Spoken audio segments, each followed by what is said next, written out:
Hey everybody, welcome back to the channel. This is my second episode for the S197 Swap Mustang.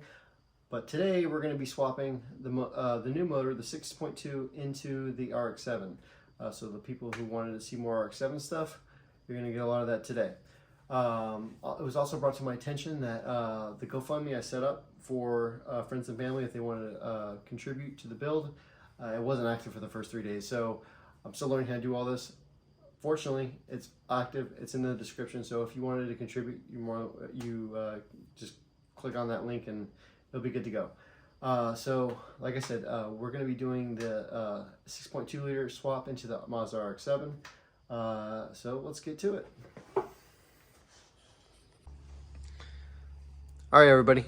Here's the motor I'm going to be putting in the RX7, 6.2 liter Cadillac Escalade motor. I upgraded everything in it. It's got new cam bearings, rod bearings, main bearings, piston rings, Summit Stage 3 cam. I also upgraded to the hollow stem LS3 intake valve, since this was a truck motor. It had the heavier intake valve, so a little bit higher rev capabilities. It's going to be mated to the T56 Magnum F. So let's get these things put together and in the car. Obviously, this is going to be a pain in the butt. You just have to position the motor and transmission in line. You're going to have to readjust multiple times, and you just kind of got to muscle it on. I did hook up the drive shaft and have my wife turn it until I could get the splines aligned. And I got it pretty close, and I put some bolts in and tightened it back up so it was tight against there. And I torqued it down to 37 foot-pounds of torque.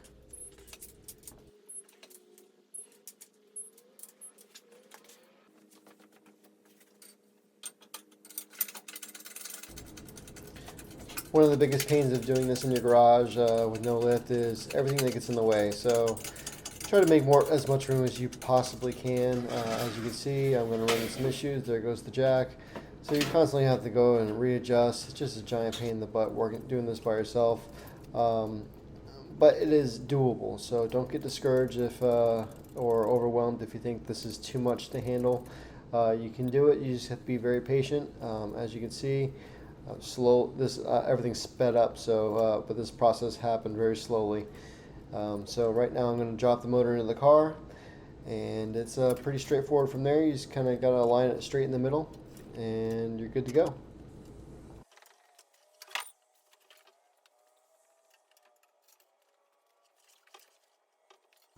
So at this point, you want to have a jack underneath the transmission so you can move the motor back and forth and kind of get everything leveled out to where it needs to be so the motor mounts line up. Let me show you how those fit.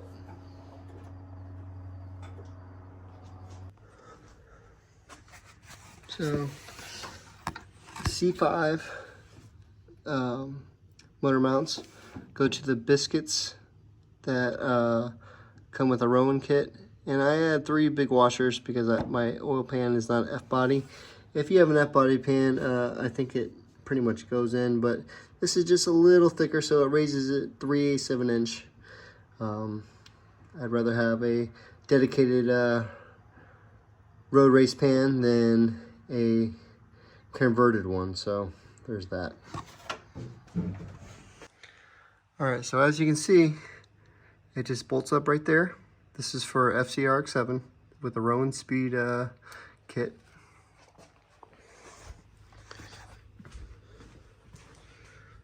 Bolts up right there. Let me show you where it bolts. So with the Ronin kit, you have to drill some holes. You do a little bit of cutting for the transmission mount, but it fits really good and a lot of clearance. So you have one of these plates on each side. And underneath the car, as you can see, there's 2 bolts. I just got to jack up the transmission. The left side is kind of a pain in the butt, but it's doable. You can't use a ratchet or anything. You got to use the old-fashioned Allen key, turn by turn by turn. But let me get this bolted up and I'll get back to you. Okay, if you're installing the transmission mount for the RX7 FC, it's ideal to have 2 people, because this is what happens. Once you have everything mocked up and you do your holes, I know it's kind of hard to see, every time you try to screw the bolts into this plate, this plate is not fixed, it falls off. So what I do, if obviously you don't have to do this if you have somebody, but I kind of stick the top one through there and push that back in, and then I put that right there. I put the top hole that way, that's like that, and I look for the bottom part right there. Okay, so now I have a clear line of sight. Take something heavy. I am using a harmonic balancer. This is what I had. That just fell. So let me make sure it's all lined up again. Okay.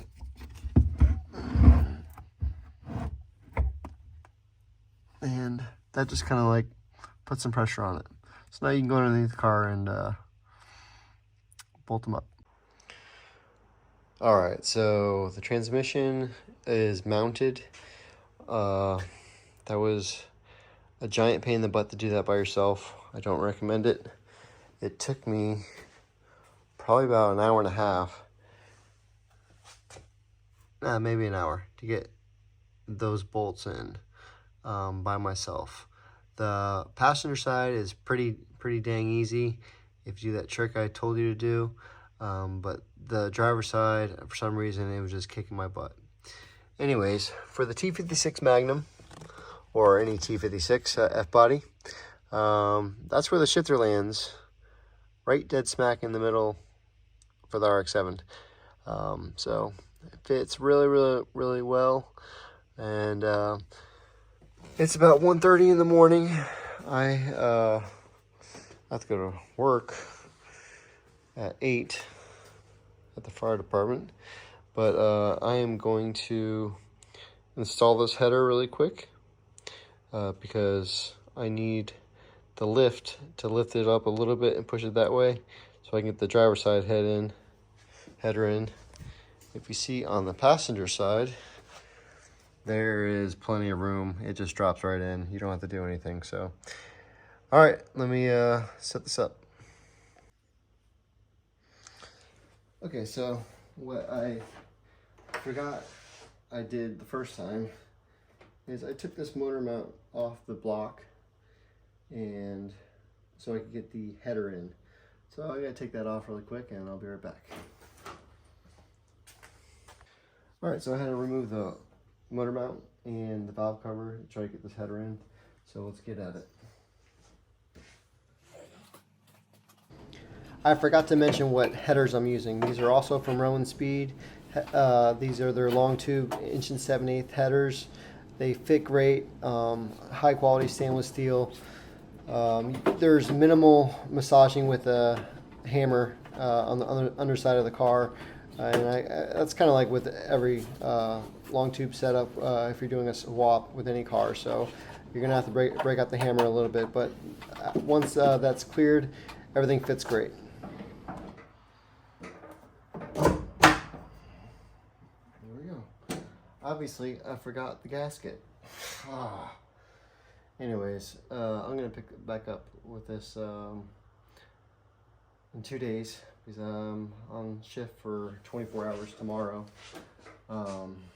And then, what's that, Wednesday, I'll be back at it, and we will get this thing running.